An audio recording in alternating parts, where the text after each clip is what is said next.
love the chase and the hunt, and I set the pace when I'm running. I always Namaste friends. So today we are going to be seeing about S3. So what an S3 is, why it is actually called S3, what is the full form of S3. So last week we actually saw what an IAM is, Identity Access Management. We also created a group and we also created a user there, and we also saw that the IAM is global. So in this lecture, what we have actually designed is we are going to be first seeing the PowerPoint, the theory of the S3, and the explanations, and then we are also going to be seeing hands-on. Okay, so I am actually super excited. So let's actually take a deep dive, and this S3 can be a few lectures because it is quite big in size, and there's a lot of things to master. And this is we are actually building, the basement of the pyramid is the IAM. Now we're actually building on top of the pyramid, and the AWS has got lots and lots. So hang in there, and let's take a deep dive. So in today's lecture, we are going to be seeing about the storage services. So in the previous lecture, we actually got into the AWS world. So we knew what a root account was. We actually logged in. We also created identity access management. We created a group called education, and we created users, and we actually talked about roles and policies. Right, so that is something simple. And one of the things that we actually said was when we're actually creating that is all global, it is not regional. So what happens, let's actually take it in a logical manner. So what happens when you actually first, after you actually create everything? So the entire purpose of this cloud is basically like, instead of actually having in a data center and then, you actually, spending a lot of money there. Remember the CapEx and OpEx. So that is why we actually went to cloud. So we all know that. So now the real, proof of the pudding is actually coming, where we are going to be storing some files in the cloud. Okay, so that is called storage. So the storage are various things. Okay, you can even whatever that you may have, your important documents, your important files, your photos, any kind of photos, you can actually upload in the cloud. And what is the advantage? So wherever you are, just with the URL, you can just download it. I'm not sure whether you guys are using an Apple iPhone or or something of that nature. I use an Apple iPhone. So what I've actually noticed is every time my data, which is my pictures with my family and friends, it gets backed up into a into their drive, and then I have a username and a password. So what happens is it keeps on coming in, and once I actually change the phone, I need not worry about transferring all the data that I have, my files that I have. If I just type in this username and password, everything is in the cloud and it gets downloaded immediately, including my WhatsApp chat history. So we need to back up. I'm not sure whether you guys have actually encountered that. Some of you may and some of you may not. So just see how simple it used to be, how simple it is right now. Because back in, I even remember either 2011 or something, when I didn't have an iPhone, I at least spent 2 to 3 hours in transferring the files. Whereas right now it's a matter of minutes. Okay, so that is why it is all cloud. And in today's lecture, we'll be seeing the different kinds of storages. And we'll also be trying to keep our hands on one kind of a storage called S3. Okay, which is simple, secure storage. And we call it S3 buckets. So don't worry about buckets. Buckets are nothing but folders where you actually put in your data. Okay, and we also see the S3 versioning, and like always, a contact information. The S3 is quite a long topic, so I've actually divided to the level of my best discretion how to actually take this course forward. And like always, I'll be very happy to listen to your comments and suggestions, and we can go from there. All right, so let's actually look into this S3. We'll also be doing hands-on. So the S3 is basically a storage service offered by AWS. It actually offers storages from 0 to 5 terabytes. Okay, it is basically, you can, as I said, like exactly the iPhone example that I gave, it is exactly what I've actually given here, and we can actually use this for a lot of purpose. Okay, like a backup and recovery, and stuff of that nature. So what are all when we talk about storage services, let's actually talk of what are all the different storage services available in AWS, and you can actually understand what is actually coming your way.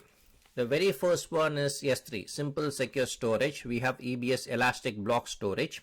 We have EFS elastic file storage. We have FSX, okay, and then we have storage gateway. We will get into all these things in detail in the coming lectures, so don't worry, and we'll also be keeping our hands on, so don't worry about those same. Okay, so having said that, the very first one is the S3. As I said, I'm going to be uploading my file into my S3 bucket. I'm going to be creating a bucket. I'm going to be uploading my file in S3 bucket. And as I told you, it's basically, it can actually store the data from 0 to 5 terabytes. So if you're watching a good movie, okay, that movie in a high definition itself, it can go anywhere from 300 to 500 GB and sometimes even less. Okay, so 5 terabytes you can actually understand. Okay, so it is like 1000 GBs is 1 terabyte. So you can actually understand the power that you're going to have in this S3. So it's like virtually unlimited. When you create a bucket, which is a folder, the names are unique. Unique means you can't. Now say suppose I create a bucket called present and somebody has already created it. I can't take that. So it is unique across the global. So I need to see what kind of bucket I can actually create. So if it is not being taken by any other person in the globe, I can use that. All right. So let's actually, so these are certain things that I want you to know in the S3 buckets. As I said, the names are unique globally. The URL of the S3, remember I told you this, just with the URL you can actually come. The way it actually comes is your bucket name, the region where you have actually uploaded, and the corresponding file image. Or in other words, now say suppose I create a bucket by name present or Kivat AWS, and then I upload it in the US East zone, so it will be which is Virginia East AWS, and then the file name, which is either pras.jpg or anything, any file name, .doc, .gif, anything. Okay, so this is like it'll actually going to come like this. The very first one, I'm sorry, I need to go before. So the very first one is so the very first one is basically the bucket name, which is this, and this is the region name, and this is the name of the file. All right, so this is how you guys should actually think about it, and it is easy to remember. So once I actually upload the bucket, which you'll be seeing in the hands-on, if it is actually successfully uploaded, it's going to give me a HTTP code of 200. This is an exam question. So if you see something with a code of 200, which means like the object has been successfully uploaded. Okay, so what are all the important things to know? What is the key, which is the name of this? What is the value, the data in the file? What is the version ID? So what is a version?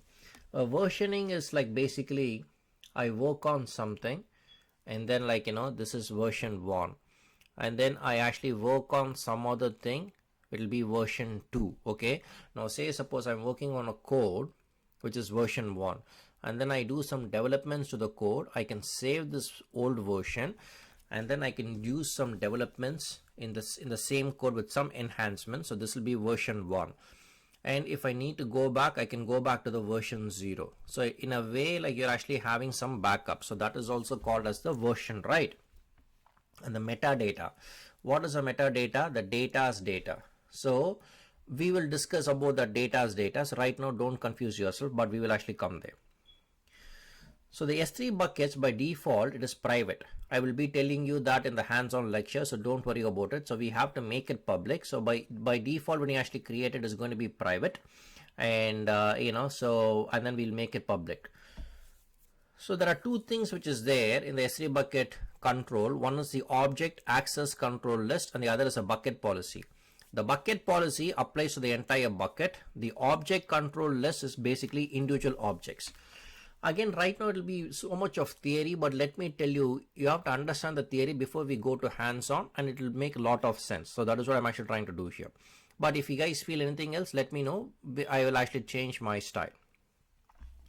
So the S3 is only known for static content. or in other words, you can't create a dynamic website, only a static, merely static website. Okay, merely static website with not much of a human interaction or JavaScripts and stuff of that nature. Okay, so and then S3 automatically scales with the demand. All right, I will be telling it. I did tell about versioning, and exactly what I told is there. Backup. Once a versioning is actually enabled, you cannot disable. You can only suspend it. Okay, and there are something called as a life cycle, which we'll be seeing in the coming lectures.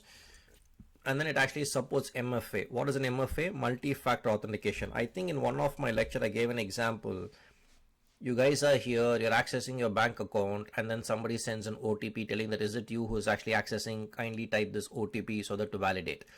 If you have not done, then you can actually complain. So this is a multi-factor, multiple ways of authentication to know that this is a genuine person. And like always, you can actually contact me with any questions regarding this, but this information is there. But let's actually get on to the hands-on deep dive. All right, basically we saw about the S3, how S3 is actually formed, and the URL of S3 and what happens when the successful code is, and we saw those things, right? So now it's time to actually look into the real time, okay, the hands-on. So I'm super excited. So this is the way you would actually enter into your Amazon console, which is aws.amazon.com, and you would actually sign into the console. And this is my root ID. So we already talked of the root ID, and I have various passwords set, so I can actually do this and I can actually go. And remember, we talked about the MFA, which is a multi-factor authentication. I do have an MFA here. I'm going to be typing in this number, and this expires in 10 seconds. Bingo. So now I've gone into my into my console. So if you want to see the console here, I want to show you one more time what all things that we actually have. So this is the all services. So as you could see, the giant multi-universe or universe of AWS, you can do anything and everything. They have all the latest technologies, and we will be seeing a good amount of these, if not everything. And they also have the blockchains of the world, where I'm also teaching some lessons there as well. All right, so now it is actually S3. So let's actually go into the storage. Remember in the PowerPoint I told you what the storage is and what are the different things that we have. So in the storage I have S3, which I told you the static. I have EFS, which is Elastic File Services. I have FXX, and don't worry about this S3 Glacier, I'll be talking about it. The storage gateway. And these things I actually mentioned in the PowerPoint. So I didn't cheat you guys. I did mention. So this is the storage available. So the very first thing we are going to be seeing is the S3 with a simple secure storage, okay, or we call it the S3 buckets. Okay, so what I'm actually going to be doing here is I already created 2 buckets, so don't worry about it. Or what I can actually do is, if there is nothing here, I can actually delete this. Yes, I'm going to actually delete this, so you can actually see. And if you want to delete something, you have to say permanently delete, and I'm going to confirm this. So this has been deleted and I can actually close this, and I would also like to go to my buckets, and I can delete this bucket as well. The bucket won't delete if you have any object, so you have to clear the object first before you actually delete the bucket. So I have to say delete keyword pras trial, and then I have to confirm this delete bucket. Now it is gone. So now if I actually go to Amazon S3, okay, this has actually taken me. Okay, so now if I actually go here, that bucket is actually deleted. Okay, so in a way we also learned that in order to delete an object, you have to actually get into the object first and then delete it and then clear it, okay, if you want to actually save space. Now what I'm actually going to be doing is I'm going to creating a bucket, and the bucket name, as I always say, it has to be unique. So I'm going to say keyword pras, and this is trial. Okay, this is the very first trial. So this is what I'm going to be doing, and it's US East region. So unlike IAM, Identity Access Management, this is not global. This is a US East region. And in the ownership, this is what I would actually recommend, and I'll actually tell you why I actually recommend. Just say ACL enabled. Okay, so this is what I would actually recommend.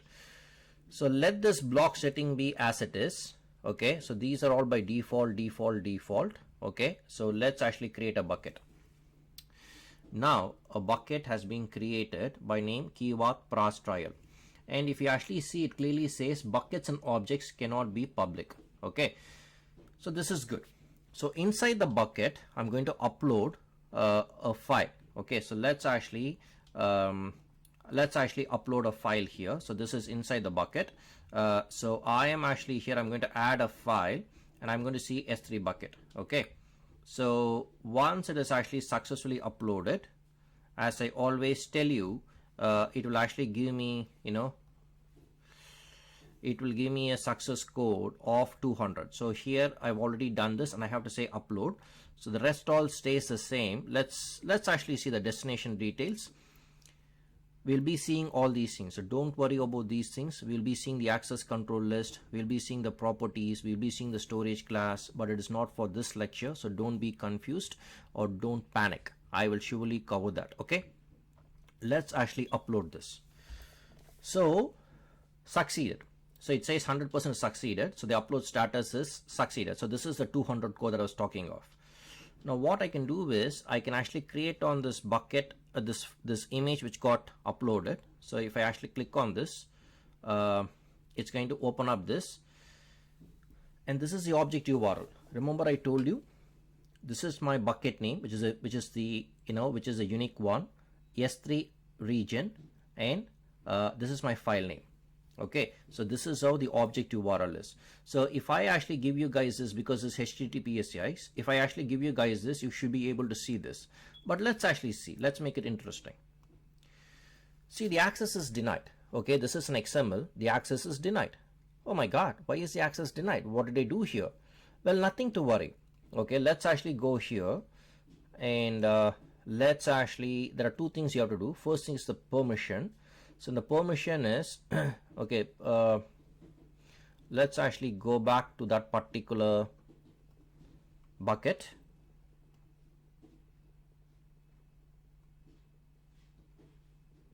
Keyword pras trial. So what I can do is I can click on this. When I actually click on this, I can actually see the permissions. Remember, there are two things here, the permissions. The first thing is the block public access, which came as default. I need to edit it and I need to uncheck this. Okay, I need to save the changes. Okay, because this will actually block everything. So this is the very first thing that you have to do. Okay, this is the very first thing that you have to do. Okay, we are not done yet. So after this, if you see here, this magic came in, objects can be public. Okay, so this magic came in. Still we are not here. So if I actually go here and if I actually click on this in the actions, because this particular image or this particular file, you are telling make it public using ACL. Okay, and I'm going to say make it public, only this particular file. Now say suppose you have 10 files, you can choose which one you want to. Okay, so I'm going to say make public. Now this is good. Okay, so this is good. So I'm going to say close this, and what I'm going to do is I'm going to click on this S3 bucket again. I'm going to see this URL. Last time it gave me denied, right? Now see, this is what I uploaded. If you guys type in this URL, you should be able to view my folder and view this bucket. Okay, how cool is it? Now you can actually have 10 and you can actually block. Now you yourself can see which one you would actually allow persons to see and persons not to see. If you're using Facebook, there are certain things for family, friends, and lot of there are a lot of ways you guys actually like block access for other persons, right? Exactly the same mechanism. See, now you guys yourself know the technology. That is what. Friends, I just want to show one more thing. We are not going to discuss about this right now, but this is quite interesting and we'll be discussing this sooner. In the action, there's something called share with the pre-signed URL. So what is going to happen is, for some persons, you can actually use this pre-signed. This is like you go buy something or you want to watch a Zoom meeting, or something where they actually give you a URL, right? And it is only valid for a particular time, right? It is something very similar. If you have a paid customer, you can actually say this, and if you can actually block this. Okay, you can actually block this, and no one can actually see this, and with a shared pre-signed URL, you can actually give them the URL and they can actually see it up to 12 hours and then it disappears. See how many things did you learn today? You guys learned how you're going to make a paid customer as well. All right, I think this is good for today, and let's catch more sooner. All right. Namaste friends, I trust you would have actually enjoyed my lecture on S3. We also saw the hands-on. So what did we actually see? How to actually create an S3. The S3 can be regional. We created a bucket and we saw all the buckets are private by default and how we are going to make it public. And also we saw one sweet thing, that signing with the pre-signed URL. So please practice, and as always, if you have any questions, you can actually contact me for help. Okay, I want to thank you for giving me your golden time, and also thank my wife Jayashree, for allowing me to follow my passion to help and mentor others. Till we see you next time. Cheers. Take care. Bye.